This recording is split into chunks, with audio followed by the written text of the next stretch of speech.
好，翻咗個2021年嘅保時捷凱恩，咁讀者肯定會話：咦，你呢次由個車尾度開始影喎？係冇錯，因為呢架呢就係 Coupe嚟嘅。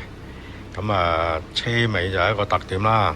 斜尾嘅，咁呢就暫時嚟講，二手盤呢就比較少有凱恩 Coupe 啦。好，睇睇架車嘅四周圍先。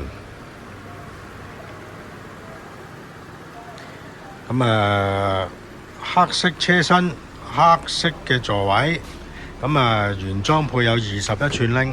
呢架車呢，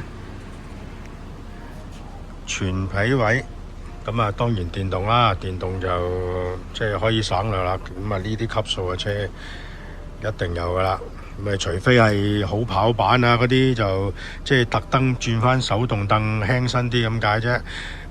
呢架呢有 Con 路標，見到個 Con 路標。咁 Con 路標呢個 option 呢就連埋呢個 S 加嘅軚盤上面有個掣嘅。係啦，呢架車現時拍片嘅時間呢就2萬公里。2萬公里嚟講呢，整體就非常企理新淨噶啦。係啦，有大玻璃頂，紅色嘅安全帶原裝嘅。好，睇下後邊，前後冷氣，凱恩呢架車，啲腳位頭，哇，好反光，頭頂位呢就肯定好足夠噶啦。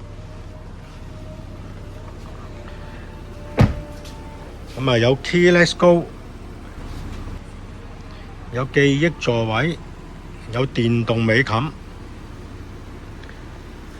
同埋呢部呢就係3.0 Turbo， 係啦，有340匹馬力嘅。就啱晒一啲，而家就全部都興，即係唔好咁大食啦。就算玩架電油車都好，有300幾匹呢，就一般嚟講呢就好夠行噶啦。凱恩就比較實用啲，坐落去呢空間呢都好足夠嘅。好，我哋呢就呢段片之後呢，26年嘅7月呢就會搬返過去九龍灣大昌 building 嗰邊噶啦。約我睇車呢，就喺九龍灣睇啦。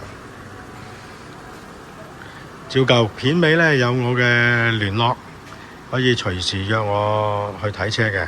關注汽車生活，精明揀汽車，生活更自如。